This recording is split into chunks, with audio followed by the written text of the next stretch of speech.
A 9-year-old boy stood up for a downtrodden woman who was facing harsh humiliation from a callous bus driver. The next day, a Mercedes arrived at his school, leaving everyone astonished.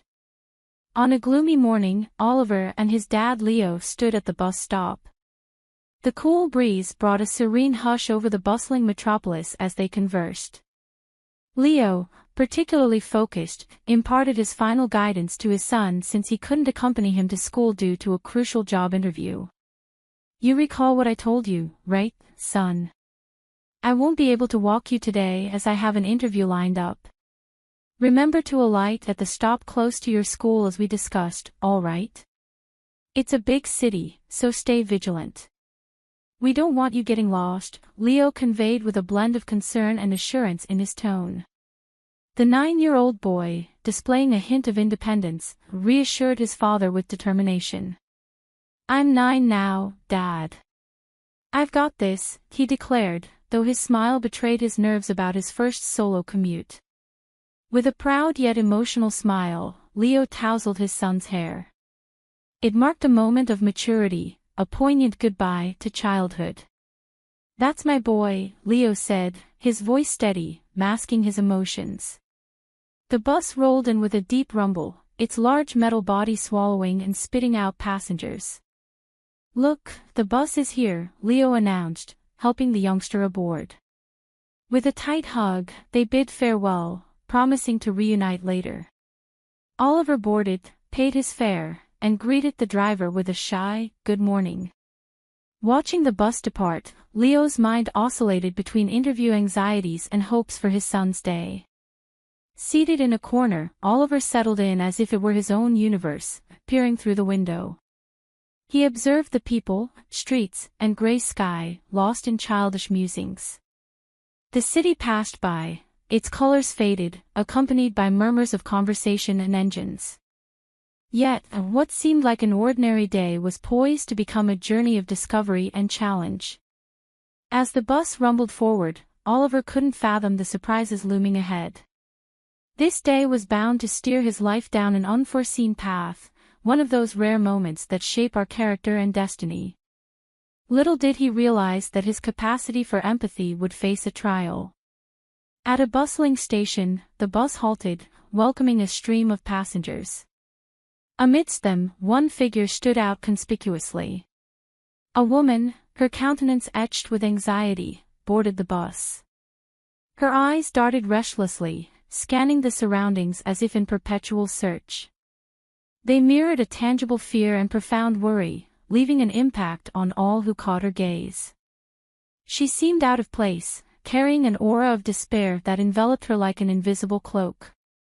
It was her turn to go in, but she was stopped at the turnstile because she hadn't paid the fare. With hesitation, she mumbled to the driver that she didn't have the money for the ticket. Her voice was shaking, and it was clear how stunned and embarrassed she was by the situation.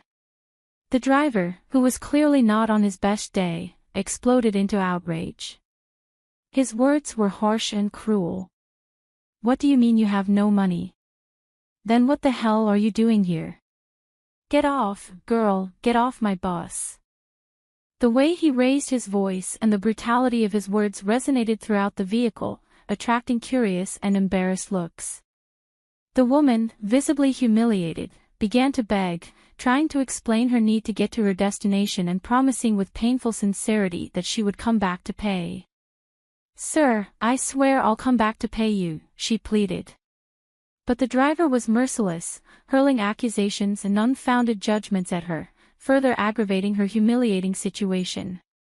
"As if I'm going to let trash like you ride my bus for free, and I'm going to believe that you're going to come back and pay the fare. I know your kind very well, you're all scammers," he shouted loud and clear. Tears began to flow from the poor girl's eyes, tracing paths of despair across her face. The situation escalated, and it looked like the driver was about to use physical force to remove her from the bus. He was already getting up to grab her by the arm and throw her out of the vehicle. Oliver, who until then had watched the scene with growing discomfort and indignation, could no longer contain himself. He saw that no one else seemed willing to help. Then he stood up, his small figure and determination in his eyes. With a trembling hand, he took his lunch money, the money he knew his father had worked hard to provide for him. He was looking forward to finally buying that pizza at school he wanted so much but couldn't always afford. However, without hesitation, he abandoned his needs in favor of an act of compassion. With determined steps, he approached the driver and held out his hand with the money. "There it is. Now she can get on the bus," he said in a firm voice that contrasted with his age. With a disgusted look at the man, the boy returned to his seat, feeling a mixture of anger and pride, anger at the inhuman way the driver was treating the woman and pride at having done the right thing. His little heart was pounding, not so much at the loss of his lunch money but at the intensity of what he had just done. It was a small gesture that marked not only his day but who he was becoming, a great young man. And so the bus went on, carrying with it a story of courage and humanity in the middle of a gray morning. After little Oliver's act of courage, all the passengers were plunged into a surprised and amazed silence. The driver, speechless, was still stunned by the child's audacity. People exchanged glances with each other, murmuring about the little one's attitude. The woman, now allowed to continue her journey, went to sit beside her savior. Her eyes still bore traces of tears, but there was a new sparkle in them, a mixture of relief and gratitude. "I can't thank you enough, little buddy," she said, her voice still shaky. The boy, with a maturity that seemed beyond his years, took a handkerchief out of his backpack and offered it to her to dry her face. "It's okay. Nobody should be treated like that," he replied simply. The little boy then shared his own experience with the driver, recalling a day when his father, Leo, was 10 cents short and how they were scolded, humiliated by the heartless man, and forced to get off the bus and walk all the way home. The woman listened, her expression alternating between shock and sadness, but she insisted that she would somehow repay the boy for his kindness. While they talked, the world outside continued its course. The bus moved through the streets, passing buildings, stores, and more stops. People got on and off, each immersed in their own lives and stories, oblivious to the small act of kindness that took place inside that vehicle. The conversation between Oliver and the woman was brief but meaningful. He told her his name, and she gave him a gentle smile. Soon, the little one's stop arrived. He waved goodbye and got off the bus, walking with firm steps toward WS, the little school. The woman followed his journey through the window until he was out of sight, her heart still warmed by the little boy's selfless gesture. But as Oliver walked away, completely oblivious to the impact of his actions, the woman remained on the bus, staring at him. No one there could have guessed who she really was. She wasn't just a figure in trouble, a poor homeless woman, or a scammer as the driver had suggested. Her true identity was something that would leave everyone, especially the driver and Oliver, completely petrified by the events that would follow. And so, as the bus went on its way, each passenger took a piece of this story with them, not knowing how extraordinary it would become. The boy spent the day at school with an empty stomach, remembering the pizza he had so longed to buy. Despite his hunger, he didn't regret his attitude because he knew it was the right thing to do. When he returned home, he shared the story of the bus with his father. Leo listened attentively, and his eyes shone with a mixture of pride and emotion. "Your mother would be very proud of you," he said, his voice carrying a sweetness tinged with sadness. The man hugged his son tightly and then opened his wallet, giving him $10. "Here, son, for you to buy that slice of pizza tomorrow, and there will still be some money left for the other days," said his father. Oliver jumped for joy, hugging him in gratitude. Leo continued, "You see, buddy, good things are always rewarded." He tried to keep his tone light and hopeful, even though he knew that money was precious. However, they both had no idea how great the reward that was yet to come would be. The next day, Leo took Oliver to school. Unfortunately, the man had been told that he hadn't gotten the job as a delivery man because He was considered older than the other candidates, even though he was only 37. This made him sad and worried about how he would support his son, especially now that he needed a job more than ever. After the death of his wife, Leo was plunged into despair. His son was only 3 years old at the time, and the next 6 years were marked by struggles and uncertainties, with his father working odd jobs and dropping out of college, giving up his degree in automation engineering to devote himself entirely to raising Oliver. That morning, after dropping the boy off at school, Leo went to talk to the principal about his son's financial situation. Oliver had a scholarship at the private school, but it was about to end. Without a new scholarship or a stable job, the man feared he would no longer be able to keep his son in the school. However, while the little boy was settling down in the classroom and the man was dealing with financial matters, a very fancy Mercedes pulled up in front of the school. The gates opened, and a serene figure stepped out of the car. It was the woman from the bus the day before. The woman who got out of the luxury car was the embodiment of elegance and mystery. Her elegant figure and sophisticated clothing caught everyone's attention at the school, contrasting sharply with the desolate image she presented on the bus. She walked up to the reception desk with an aura that swung between authority and gentleness, attracting looks of admiration and curiosity. When she asked about Oliver and where he lived, there was an urgency in her voice, a need to connect with the boy who had shown her that unexpected kindness. The school, protective of its students, was obviously hesitant, as they didn't know what a stranger wanted with him.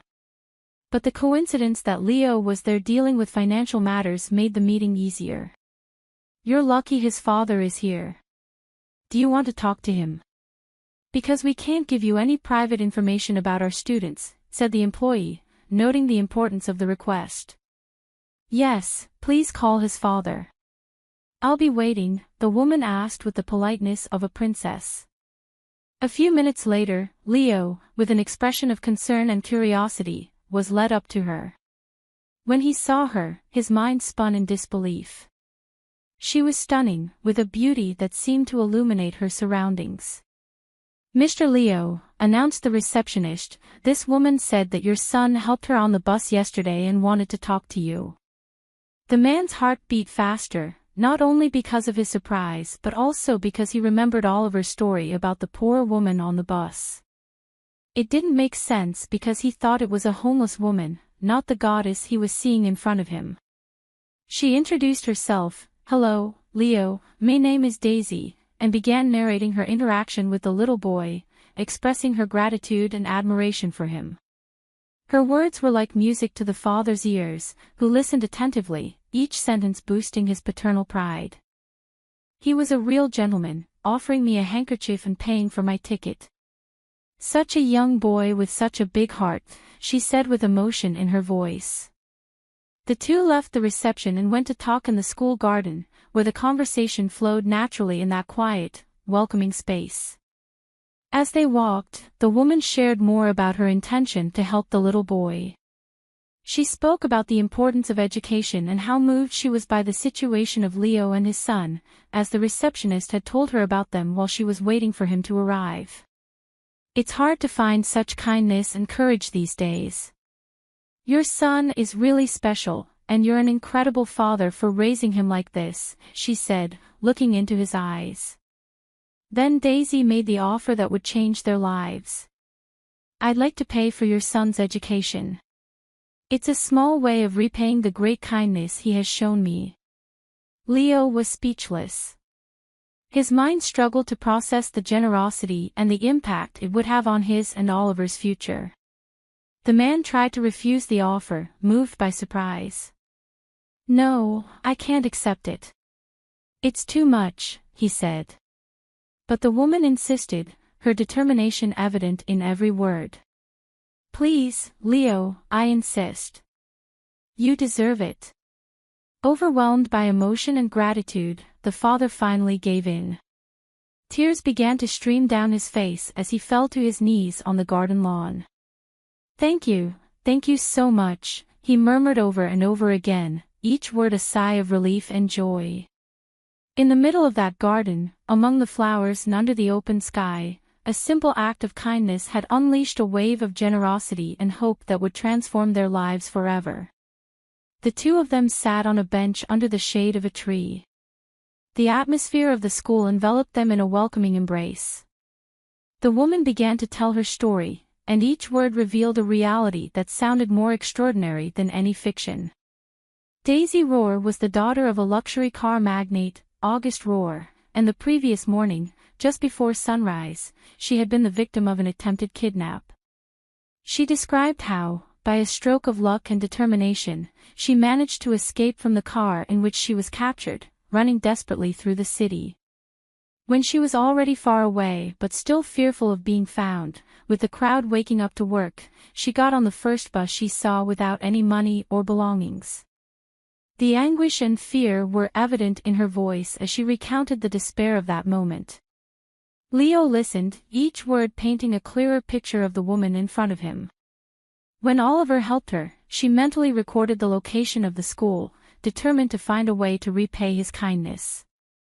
As she stepped out of the car, aided by a kind stranger, she dialed her dad, who promptly came to her rescue. The crooks were nabbed later thanks to the city's surveillance, and she was now out of harm's way. Leo found the tale both bewildering and awe-inspiring. Destiny had intricately linked his son's life with hers in a profound manner. While they conversed, Leo's son dashed to the playground and stumbled upon his father and Daisy. His face lit up with astonishment and happiness at the sight of her. "Hey, you're the girl from the bus." After hearing the entire ordeal, the boy was dumbfounded, realizing the impact of his actions in saving her. She invited them to a diner, promising the boy his long-craved pizza. Oliver leaped with joy, and she chuckled, charmed by his innocence and happiness. After their first encounter, a real friendship blossomed between them. Daisy paid frequent visits, bringing a fresh sense of kinship and happiness to Oliver and Leo. Upon learning of the man's interrupted education, she appealed to her father, who then provided him with the chance to finish his studies and work as an engineer at the posh car company. Their lives took an unexpected turn, completely transforming due to a simple act of kindness on a bus.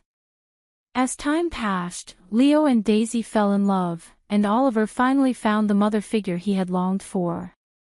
Together, they formed a tight-knit family bound not just by love but also by the understanding that kindness and empathy can wield extraordinary power. Their tale demonstrated the power of a simple act of kindness to ripple through lives, touching souls and reshaping fates.